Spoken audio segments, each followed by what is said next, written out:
자, 만약에 말이죠. 내가 속한 공동체의 잘못 때문에 신이 그곳을 그냥 떠나버린다면 어떨까요?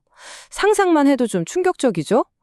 오늘은요, 한 도시의 운명을 완전히 바꿔버린 신성한 떠남에 대한 고대의 기록, 바로 에스겔서를 통해서 이 엄청난 질문의 답을 한번 찾아가 보려고 합니다.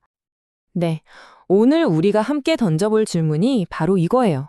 과연 한 공동체가 저지른 죄가 신의 임재, 그 존재 자체를 떠나가게 할 만큼 그렇게나 심각할 수 있을까요? 정말?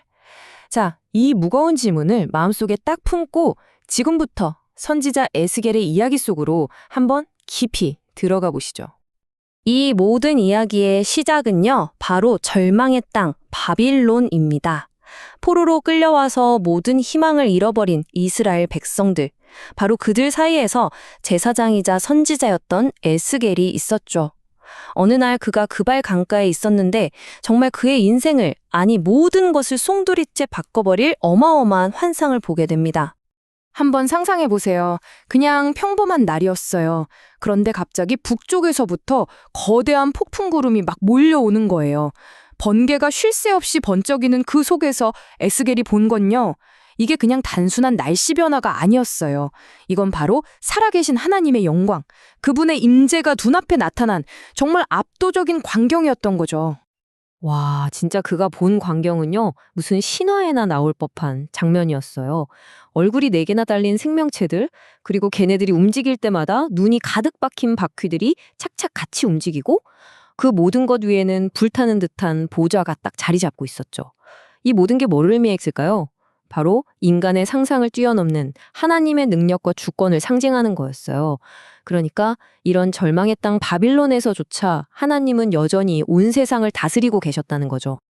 그런데 말이죠. 이 엄청난 환상이 그냥 와, 대단하다 하고 끝나는 구경거리가 아니었어요. 절대 아니었죠. 이건 바로 에스겔에게 아주 무겁고 위험한 사명이 주어졌다는 신호탄이었습니다.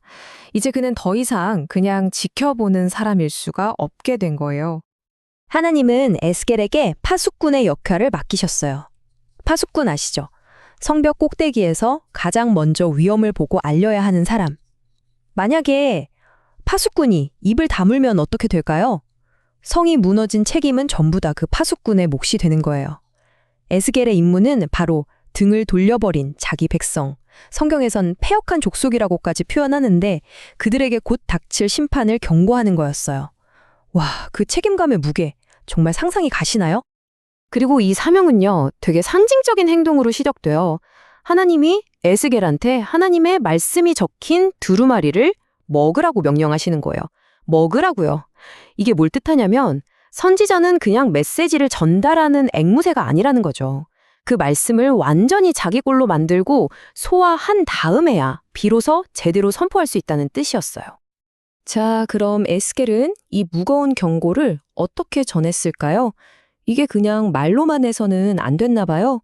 그는 단순한 말 대신에 온 백성이 도저히 외면할 수 없는 아주 충격적인 행동으로 그 메시지를 온몸으로 외쳐야만 했어요. 그의 행동은 정말 기이하고 충격적이었어요. 진흙으로 만든 벽돌로 예루살렘이 포위당하는 걸 재현하고요.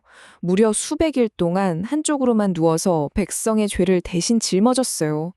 심지어 자기 머리카락이랑 수염을 다 깎아서 일부는 불에 태우고 일부는 칼로 치고 나머지는 바람에 흩날리기까지 했죠. 이게 뭐겠어요? 말로는 다 표현할 수 없는 그 끔찍한 심판을 온몸으로 보여주는 살아있는 예언이었던 거예요. 에스겔 7장을 보면요, 이 메시지가 얼마나 긴급하고 최종적인지를 계속해서 외쳐요. 끝이 왔다, 끝이 왔다. 이제 더 이상 기회는 없다는 그런 선언인 거죠. 이 반복되는 외침이 곧 심판이 닥친다는 걸 너무나 강력하게 전달해서 듣는 사람들 마음에 정말 큰 공포를 심어줬을 거예요. 아니, 도대체 뭘 그렇게 잘못했길래 이렇게까지 극단적인 심판을 받아야 했던 걸까요? 자, 이제 이야기의 초점을 문제의 핵심으로 한번 옮겨보죠. 바로 이스라엘 신앙의 심장부였던 예루살렘 성전, 그 안으로 들어가 보겠습니다. 지금부터 우리는 에스겔과 함께 마치 영적인 투시경을 쓴 것처럼 성전 가장 깊숙한 곳을 들여다볼 거예요. 겉으로 보기엔 너무나 거룩하고 웅장했던 그곳. 과연 그 안에서는 어떤 끔찍한 비밀들이 숨겨져 있었을까요? 에스겔이 환상 속에서 본 성전 내부는요. 와, 정말 충격 그 자체였어요. 백성을 이끈다는 지도자들이라는 사람들이 은밀한 방에 몰래 숨어서 온갖 혐오스러운 우상들을 섬기고 있었던 거예요. 거룩해야 할 성전들은 이방 종교 의식으로 완전히 더럽혀졌고요. 심지어 그들은 하나님은 우리를 보지 않아 라고 스스로를 속이면서 바로 그 신성한 공간에서 버젓이 죄를 짓고 있었던 거죠. 그리고 바로 이 지점에서 이 이야기의 비극적인 절정이 시작됩니다. 성전을 더럽힌 그 행동의 결과가 아주 직접적으로 나타나기 시작하는 거죠. 원인은 너무나 명확했어요. 성전을 더럽히고 우상을 숭배한 결과 하나님이 영광, 그러니까 그분의 임재가 성전을 떠나버린 거예요. 정말 아이러니하지 않나요?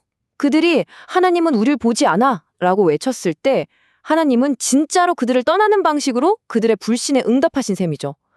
이제 이 도시는 영적인 보호막을 완전히 잃어버리고 만 겁니다.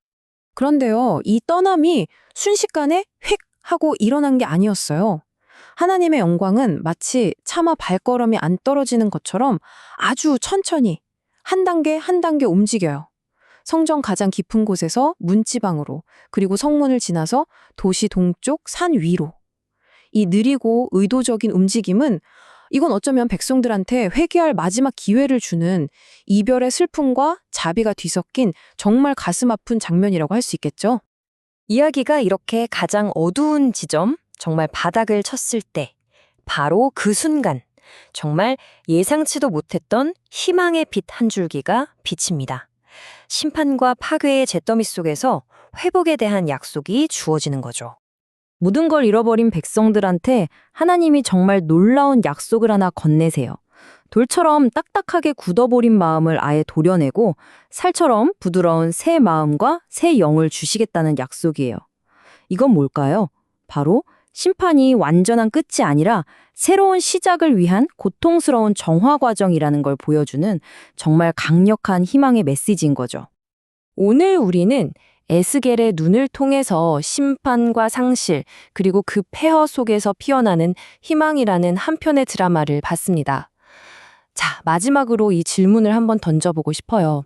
우리 각자의 삶에서 가장 깊은 절망의 순간에 과연 거기에서도 회복의 약속이라는 게 발견될 수 있을까요? 이 수천 년 전의 이야기는 바로 오늘을 살아가는 우리에게 그 질문을 던지고 있는지도 모릅니다.